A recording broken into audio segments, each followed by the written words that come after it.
Sama tadi sebelumnya mohon maaf saya meminta kamu untuk datang ke sini hari ini karena saya berpikir kamu sebenarnya lebih banyak pikirannya. Iya, betul. Saya agak cemas ya, karena pikiran saya itu lagi banyak banget. Oke, sebelum kita mulai, saya ingin memastikan bahwa semua cerita dan informasi yang kami sampaikan di sini akan dijawab kerahasiaannya dan tidak akan diberitahu kepada siapapun. Apakah kamu bersedia untuk melanjutkan sidang hari ini? Saya bersedia. Terima kasih. Sekarang boleh kembali ceritakan apa yang membuatmu merasa cemas akhir ini? Itu karena saya akhir-akhir ini saya kesulitan mengatur waktu antara kuliah dan kegiatan pondok. Saya tuh lagi sering keteteran. Keteteran yang kamu maksud itu seperti apa? Ya kayak tugas kuliahnya numpuk, tapi kegiatan pondok kegiatan pondok juga pada saya jadi sering begadang dan merasa capek gitu. Bagaimana dampaknya pada aktivitasmu sehari-hari? Saya jadi sering terlambat kegiatan pondok, bahkan kadang sampai nggak ikut ngaji loh. Jadi saya merasa bersalah karena nggak ikut ngaji.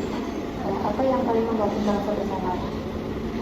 Karena saya cantik kan, tadinya saya itu disiplin, tapi saya tidak bisa membagi waktunya dengan benar.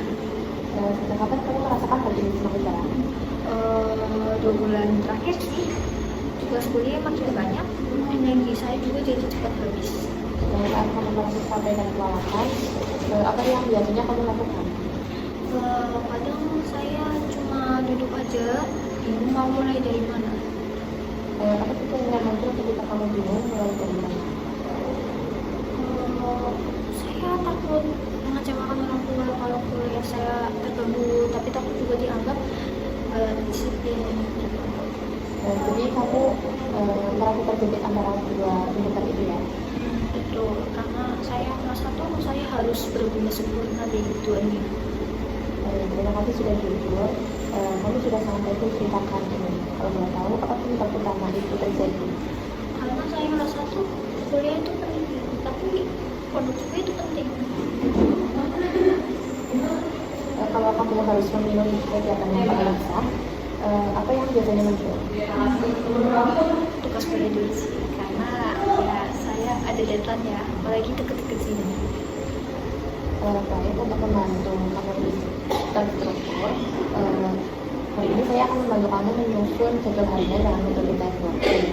Bagaimana menurutmu? Saya mau mencoba sih, Mbak. Saya udah capek terus, bingung sendiri gitu. Oke, mari kita mulai ya. Jadi dari pagi sampai malam, biasanya aktivitasmu itu seperti apa? Pagi sampai siang kuliah sih, sore kadang istirahat sebentar, terus malam ngaji. Tapi gak semua itu berjalan teratur kayak yang aku pengen. Jika kita waktu kuliah, pondok, istirahat dan tugas, kira-kira apa waktu paling realistis untuk mengerjakan tugas? Mungkin sore hari ya, Mbak. Setelah kuliah sebelum ngaji malam.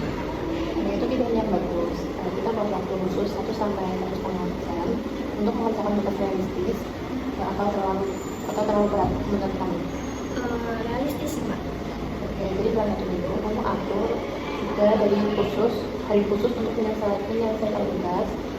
Waktu itu sama, kamu harus konsisten mengerjakan di sore hari atau setelah kuliah selesai. Waktunya juga sama 1,5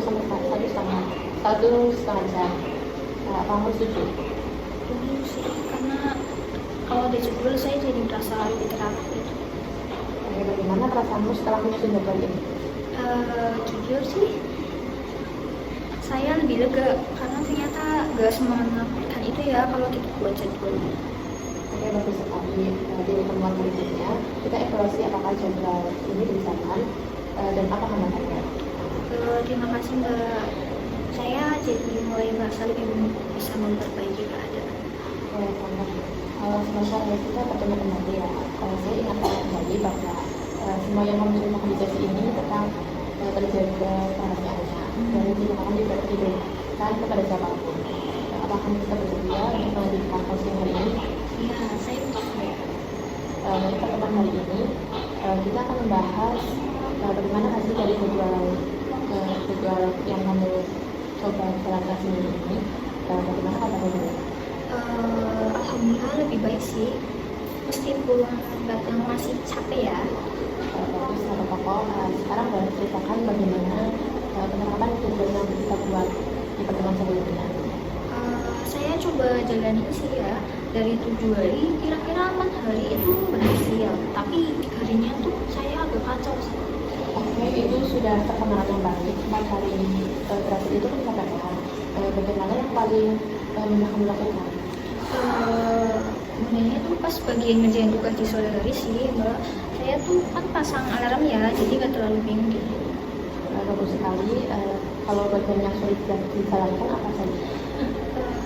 Saya tuh pas kuliah tuh saya sering capek dan tiduran kan, jadi lama jadi lewat tidur aja. Saya mengerti sampai setelah kuliah itu wajar. Apa yang kamu lakukan ketika jadwalnya lewat begitu saja? Kadang saya jadi nyesel sih, kayak apa ya, tapi bingung mau lanjut jamnya gimana, akhirnya ya gak apa-apain. Jadi kamu masih butuh penyesuaian supaya jadwalnya lebih fleksibel ya? Iya, soalnya kalau ada kegiatan pondok mendadak gitu juga jadwalnya nggak bisa diupain. Oke, baik. Menurutmu apa yang bisa kita ubah agar jadwal lebih mudah kamu jalankan? Mungkin dari percobaan kemarin kan, saya punya pikiran gitu buat menambahkan pilihan waktu lain saat ngerjain tugas, bukan hanya pas di sore hari, tapi di waktu senggang ketika nggak ada kuliah atau jam kosong kuliah gitu. Ya, saya punya alternatif kalau capek atau ada kegiatan pondok. Nah, tapi dengan cara saya pasang alarm supaya gak menunda-nunda lagi. Oke, nah itu ide yang bagus ya, Mbak. Jadi dari jadwal yang kita buat kemarin sudah memiliki perkembangan. Jadi bisa mengatur jadwalnya sesuai kondisi ya, Mbak. Saat ini. Iya, Mbak. Alhamdulillah sudah terpantau. Baik, bagaimana perasaanmu setelah kamu mulai melihat jadwal lebih dari satu atau beberapa? Rasanya sih lebih ringan Mbak. Saya jadi bisa memanfaatkan waktu yang ada, bukan untuk malas-malasan. Bagus, itu artinya kamu sudah mulai memahami batasan diri dan situasi harianmu. Alhamdulillah saya jadi lebih yakin dari minggu lalu sih Mbak.